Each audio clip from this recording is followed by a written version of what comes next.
जय हिंद दोस्तों। दोस्तों, एक्स मुस्लिम मूवमेंट का दायरा धीरे धीरे बढ़ता ही जा रहा है।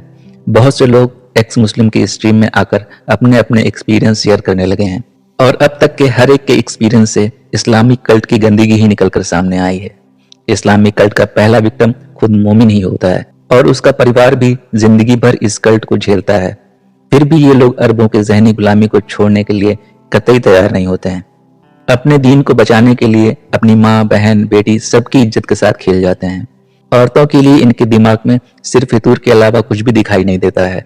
मुल्ला और मौलवी एक पल तो औरतों के लिए शुगर कोटेड बातें करेंगे, वहीं दूसरे पल ही उसे जहन्नुम का ईंधन बताने लगेंगे।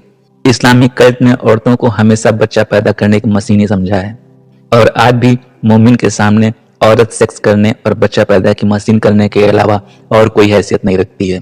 यहाँ तक कि घर के मर्द मोमिन ही अपने घर में खून के रिश्तों को तार तार करने से बाज नहीं आते हैं। आप सब ने बहुत सारी घटनाएं सुनी और देखी होंगी और न जाने कितनी घटनाओं को सामने आने से रोक दिया जाता है। खैर, आगे बढ़ने से पहले याद रखिए कि आप सबको इस चैनल को डेड होने से बचाने के लिए लाइक, शेयर और कमेंट करना बहुत जरूरी है। ये चैनल किसी से भी फाइनेंशियल सपोर्ट की डिमांड नहीं करता है। आप सबका लाइक, शेयर और कमेंट ही हमारे लिए बहुत बड़ा सपोर्ट है। सोना जी, जय हिंद सर. जय हिंद. कसे आहेत तुम्ही? मी चांगला आहे. तुम्ही कसा आहे?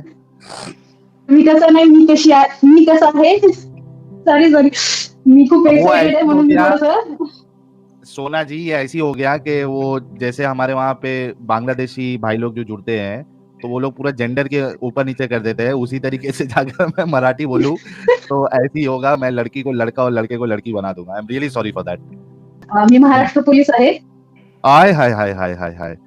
यार, मी जेव्हा आपल्या पोलीस बंधू आणि भगिनांनी बघतो, मला खूप प्राऊड फील होतो.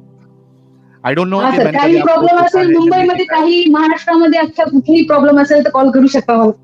ओ, बहुत बहुत धन्यवाद दीदी, आपका बहुत बहुत शुक्रिया. Thank you so very much. तो मैं अभी कंटिन्यू आपका चैनल देखती हूँ, कंटिन्यू आपका लाइव स्ट्रीम, सबके लाइव स्ट्रीम देखती हूँ मैं, वही चलता है मेरे घर में. अरे वाह. तो आपके जो पुलिस चौकी होगा उसमें आपने बताया हमारे चैनल के बारे में? नहीं सर, बहुत बहुत मुस्लिम है ना, तो वो कैसे, आपको मालूम है थोड़ा, तो हमारे पुलिस डिपार्टमेंट में वो कास्ट नहीं, कुछ कास्ट के बारे में कुछ बोल नहीं सकते, तो हम हमारे यहाँ चलता ही नहीं है. कभी कभी पूछ लेती हूँ, मेरे एक सर है. तो मैंने उनको कॉल किया, सर आपकी कुरान में ऐसा है वैसा है, बहुत अच्छा है, मुझे पढ़ना है. तो आपने बोला था ना कि कुरान नहीं ले जा सकते आप कहाँ पे, तो कुरान किसी को नहीं देते. मैंने उनको कहा, तो हिंदी में है कि आपके पास, तो कुरान दे दो मुझे. तो उन्होंने कहा हाँ दे देता हूँ.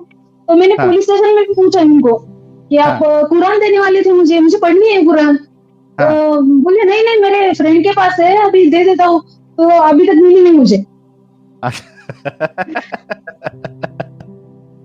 अच्छा, वैसे आपको बता दूं सोना जी, हमारी जो एक्स मुस्लिम दीदी जो है स्ट्रीम में, वो भी पुलिस डिपार्टमेंट से ही है.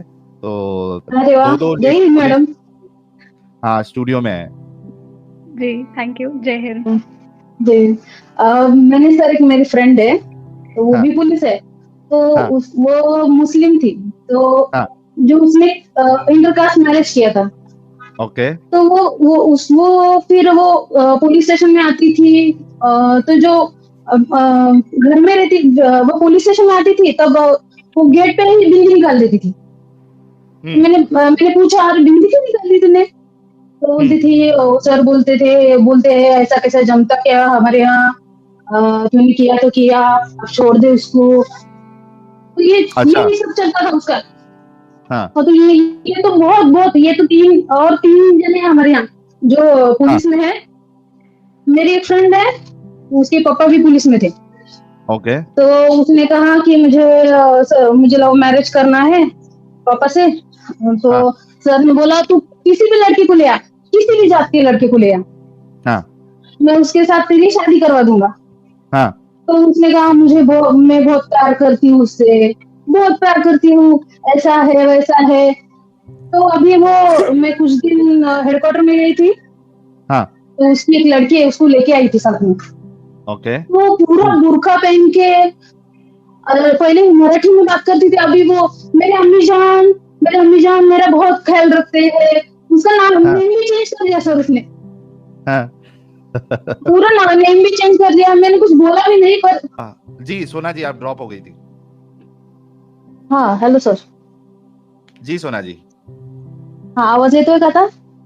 ये तो ओके। हाँ सर, आता थोडस ये अब हिंदी मराठी में थोड़ा सा ये हो जाता है तो। कंफ्यूजन कोई नहीं, आप हाँ बोलिए। हाँ, तो मैं अभी ये बोलना चाहती हूँ, ये सब ये लड़की ऐसे क्यों करती है? तो पढ़े लिखे है, वो जो मैं अभी बताई थी ना, अम्मी जान, वो हाँ। तो लड़की एडवोकेट है। ओ। फिर बाद में वो लॉयर, ये लॉ करने के बाद फिर बाद में पुलिस डिपार्टमेंट में आई थी। हाँ, हिंदू थी ना वो? हाँ हिंदू थी। तो फिर बाद बाप। में अम्मी जान, उसका नाम कुछ तो बदल के उसने रख दिया। तो मैंने बोला अब मैं क्या बताऊँ उसको, कुछ बोल भी नहीं पा रही थी, सिर्फ दूर से देख रही थी मैं इसको। अगर कोई लड़की मुस्लिम लड़के से शादी करती है तो उस लड़की को मुसलमान बनना होगा, और कोई लड़का भी अगर मुस्लिम लड़की से शादी करे तो भी उस लड़के को ही मुसलमान बनना होगा। पता नहीं ये लोग ऐसा क्या कर देते हैं।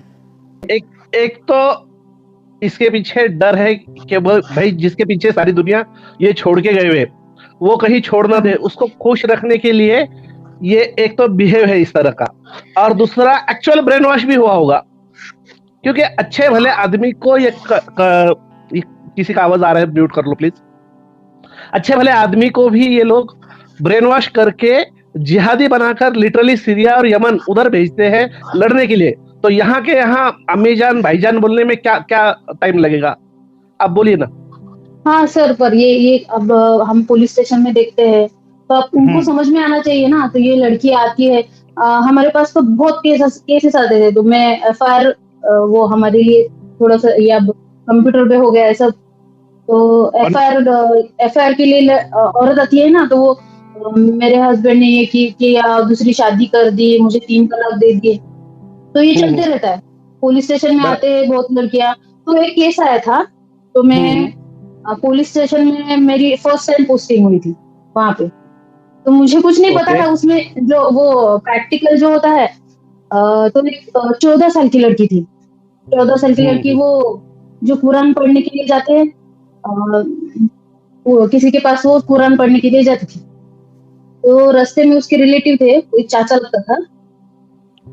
तो वो उसने क्या किया, वो मतलब मम्मी पापा को कुछ नहीं बताया उसने, तो वो 5 महीने प्रेग्नेंट थी। वो लड़की 5 महीने प्रेग्नेंट थी, तो उसकी माँ ने खाना भी नहीं दिया और बहुत मारा उसको, बहुत मारा। अच्छा। हाँ, तो मैंने यूनिफॉर्म पहना था, तो हमारे पीए सर ने बोला कि मैडम आप थोड़ा चेंज कर लो और सिविल में आ जाओ। वो लड़की बहुत घबरा गई, तो उसकी मम्मी के सामने भी वो बात नहीं कर रही थी मुझसे।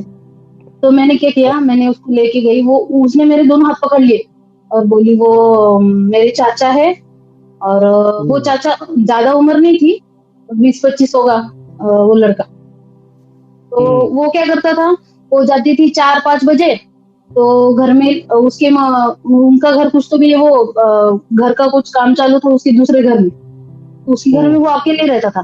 तो वो बुलाता था कि अम्मी जान बुला रही है, तो आ जाओ। तो उसने बुलाया और फिर उसके साथ रेप किया।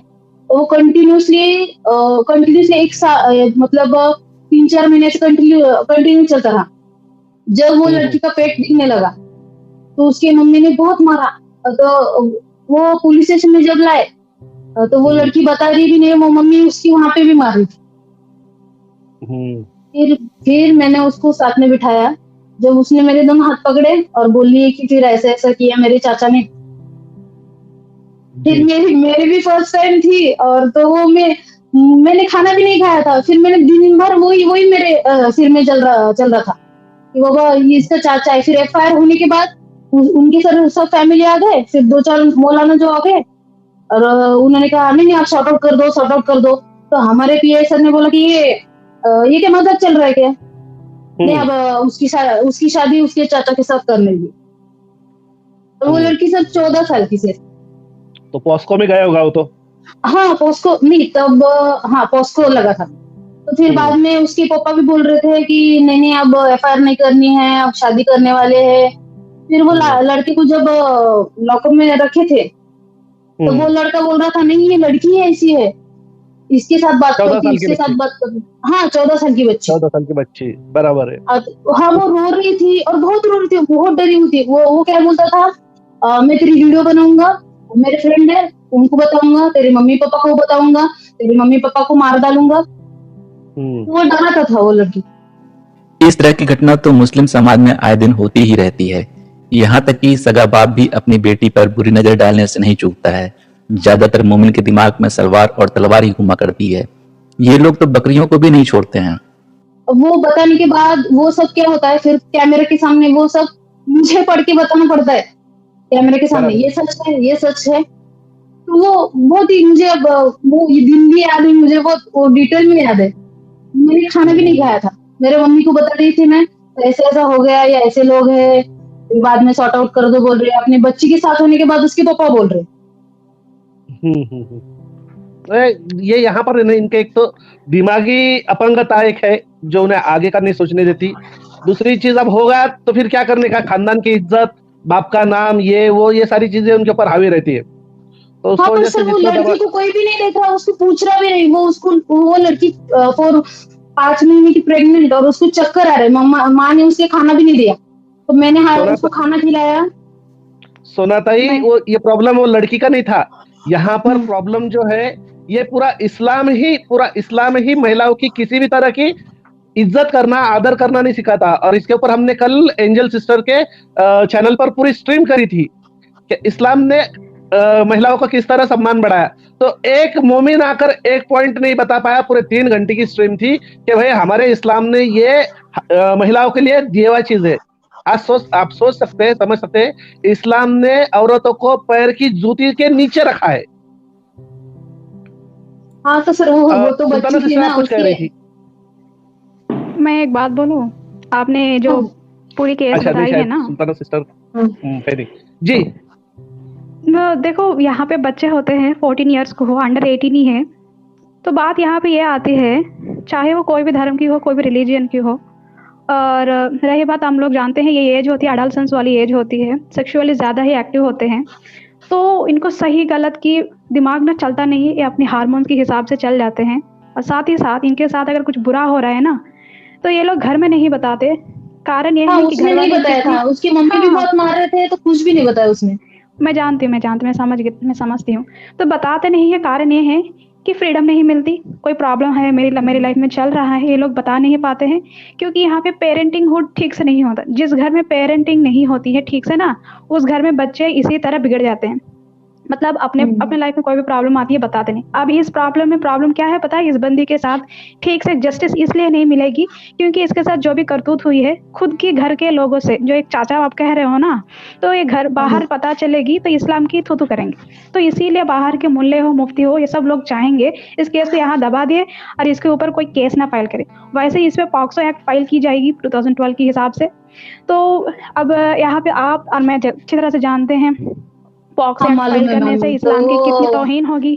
तो बहुत सारे प्रेशर डील करना पड़ता है। ये अपने डिपेंड करता है किस तरह हमसे डील करें वैसे। पर यहाँ पे सारे के सारे गुनहगार हैं। नहीं फिर बाद में मैम वो कोर्ट में जो केस गया था वो तो पूरा यही हो गया, डिसमिस ही हो गया, कुछ भी नहीं हुआ उस लड़के को। That is the power of power and money. हाँ तो कुछ भी नहीं हुआ। एज बढ़ा दिया गया होगा, नहीं उसकी एज बढ़ा दिया होगा। एज भी बढ़ा दिया और वो दैट्स राइट, मैं जानती हूँ सारा, मैंने देख के पापा ने वो जो रहता है टीसी रहती है वो भी नहीं दिए। जब एक बच्ची के माँ बाप ही अपनी बच्ची के साथ ना खड़े हों तो उसे इंसाफ कौन दिलाएगा। एक मोमिन ही इस्लामिक कल्ट की वजह से अपनी ही बच्ची का दुश्मन बन जाता है। सब कुछ बदल जाती है। जानते तो वो स्कूल में भी नहीं है, वो स्कूल में होते हुए उसको स्कूल में नहीं डाले हमने, उसकी एज इतनी है ये बोले और डिसमिस हो गया, वो बदल जाती है। इसीलिए पुलिस उसको जल्दी से जल्दी इंक्वायरी खत्म करनी तो चाहिए। सर से पूछ भी लिया ये सर, ये ऐसा क्यों कर रहे हैं लोग, वो लड़की की मेंटलिटी कैसे होगी, वो लड़की कैसे जिएगी। मैं सर नहीं बोलना चाहिए, बात बोले जब 14 इयर्स जब अंडर आती है ना, आपको 2 दिन में इसकी इन्वेस्टिगेशन खत्म कर लेना चाहिए था, 2 या 3 दिन, 72 आवर्स में। ये क्रिटिकल आवर होती है, ये लापरवाही की है। हाँ, वरना क्या उसमें पता। जो है फिर वो जो एविडेंस है उसके साथ छेड़खानी होती है ना। नहीं नहीं मैम, फिर बाद में डीएनए टेस्ट करने के बाद भी वो बेबी के बारे में पता चल जाता है ना, इसने ही किया था, वो भी हो सकता है ना। नहीं नहीं, नहीं बेबी आपने के जैसे बाद तो कहा ना अंडर कि 18 नहीं मिलेगा ना। हाँ अंडर 18 पे नहीं, उस पे आप कैसे जाओगे ना, बहुत सारे मसला हो जाते हैं। एक बार अंडर ट्रायल चले जाता है ना, कभी सुधरता नहीं है। इसीलिए जल्दी से जल्दी 72 घंटे में ना चार्जशीट फाइल कर देना चाहिए। हाँ बहुत हाँ, देरी कर दी, दैट्स द वो नहीं करते, वो बिल्कुल भी नहीं करते। वो फिर बाद में वो मौलाना ये को लोग पता जितना चला। शांत होते हैं उधर निपटा लेते हैं। हम हाँ, सारे वो के सारे देखते 50 हैं। लोग आ गए, 50 लोग पुलिस स्टेशन में आ गए, पूरा पुलिस स्टेशन फुल। और वो हाँ, मैं एक सर भी बात बोल बोलती रहे थे हूँ, कि हाँ जैसे कि आप जानते हैं, मैं भी जानती हूँ, यहाँ पे ना इस्लाम को बचाने के लिए ये लोग इतना गिर जाते हैं कि बच्ची हो या बूढ़ी हो उसकी दावा लग जाती है। सिंपल सी कंक्लूजन यही है। कुछ भी नहीं कर सकती वो लड़की, कुछ भी नहीं कर सकती। माँ बाप ही उसके साथ नहीं है तो क्या करेगी वो। तो देखा दोस्तों, यही है असली इस्लाम। आपने अभी तक हमारे चैनल को सब्सक्राइब नहीं किया है तो प्लीज कर लें, साथ में बेल बटन भी दबा दें, जिससे हमारी आने वाली वीडियो लगातार आप तक पहुंचती रहे। हम आगे भी इसी तरह इस्लाम को एक्सपोज करते रहेंगे। वीडियो अच्छा लगा हो तो लाइक, शेयर और कमेंट जरूर करें। इस्लामिक कल्ट से बचें, अपना ख्याल रखें। जय हिंद, वंदे मातरम।